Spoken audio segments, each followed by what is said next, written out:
So let's bring back our special correspondent, Real Talk special correspondent, Skip Anderson. What's up, brother? Good morning, Joe. Good morning, John. How are you guys? Doing great, Great Skip. to see Thank you. Everything's good on this side. How did you enjoy the big game? I enjoyed it. I didn't like the outcome, but that's how it goes. Yep. So I had a buddy. I was at a Super Bowl party, and the guy who was hosting it was in a big, expensive box pool. I don't know what the buy-in was, but it was a lot. And he and another one of my boys had the final score 2-5 somehow hit. Wow. And it paid $40,000. Wow. Wow. I would play the video, but I don't think it's appropriate for Real Talk audiences. But yeah, so that was my Super Bowl. I was happy I cashed the over for like $50, and the guy next to me screams that he just won $40,000. Anyway, Sounds like he needs a good accountant. It's the Green Group 732-634-5100. Alex, if you're listening.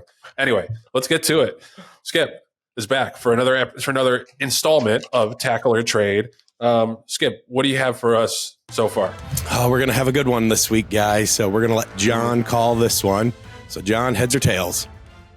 I'm going to go with tails. Tails it is, John. Okay, I'd like to defer and you don't even know what the question is. Let Joe have the ball first.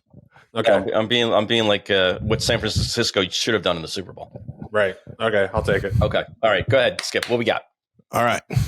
Now, I think, John, you need this one. Executive decision. So, John, is the rumor true that you are Tinky behind the X account Tinky 47 flat? Skip, my counsel has instructed me to neither deny nor confirm that accusation. In accordance with their advice, I must trade this question. All right. I don't think John's Tinky, because I think John has, how do I put this? Not enough of an attention span to write those long ass threads. So that's my 2 cents. But yeah, Tinky, if you're out there, come on the show.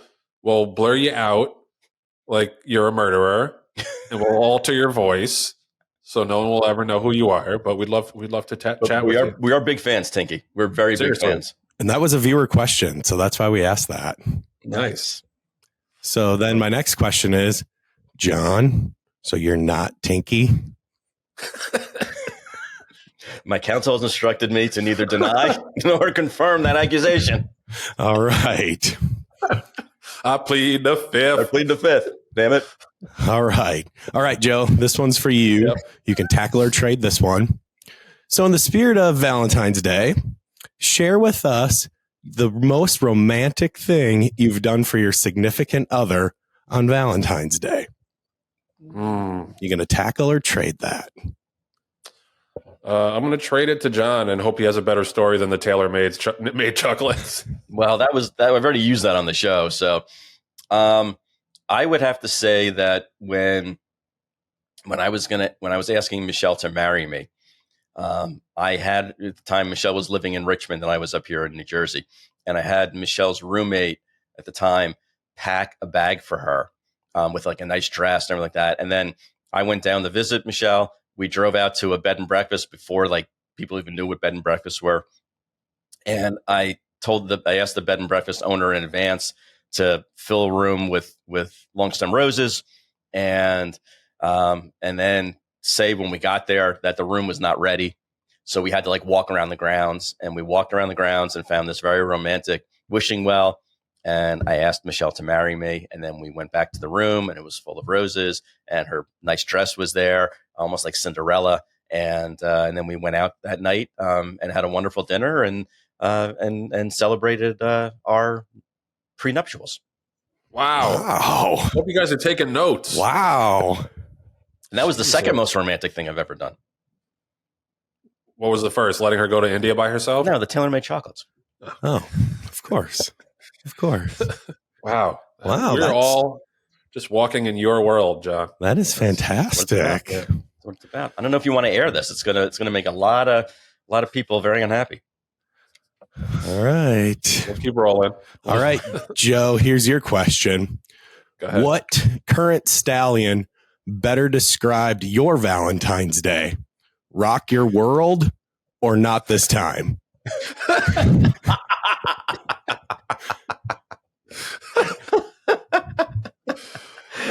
Too bad there's not a stallion called Left Hand Lover.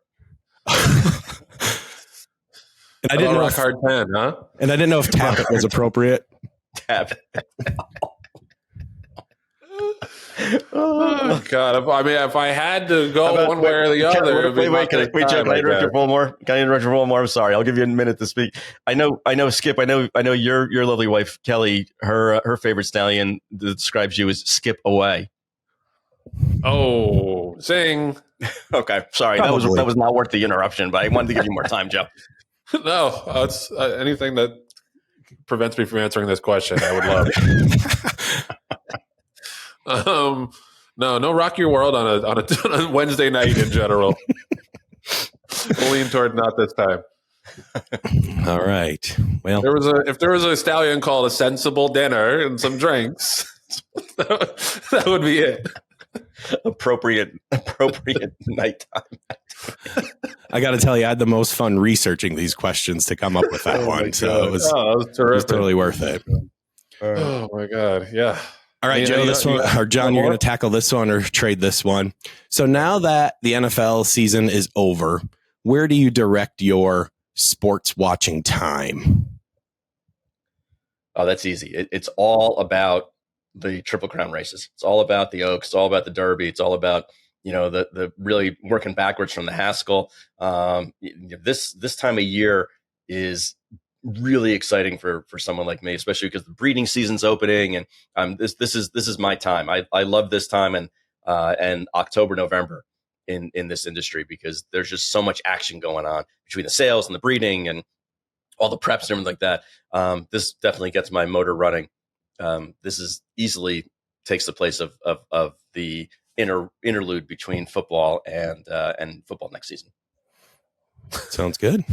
That's it. Just football and racing. Sure. I'm a Mets fan, so yeah. After Memorial Day, we're usually out of the running. For me, I'm going to throw myself into the first place New York Rangers for the next several months. So they've never let me down before, except every single year, except last year and the year before and the year before. Yeah. So no March Madness, no college basketball. Oh yeah, March Madness March too. Madness is okay. Yeah. I used to be like a really diehard college basketball fan, but now I'm just one of those guys that tunes in like a week before the tournament. Yeah. You know what ruined it for me was the one and done. Like when they used to have teams that would stay together for 3 years, then you really got some good rivalries. You really got a good understanding of what was going on. And some of these guys that would never play in the NBA had very illustrious careers in college because their team around them was pretty much static, pretty much the same guys. So I prefer that. I've actually been watching a little bit of women's basketball of late, dude. Especially, have you seen Iowa. the crowds for Caitlin Clark? It's great. Mm-hmm. It's so cool. Yeah. It's so cool. I'm so happy for her and for the sport. And they play fundamentally sound basketball. I mean, I used to watch UConn. When they were winning all these championships with Sue Bird and the like, because they played very fundamentally sound basketball, and they pressed and they knew how to throw crisp passes. It wasn't just like throw it to the corner and somebody's going to shoot a three like men's basketball is now. Well, they also don't flop as much as the men do, which I appreciate.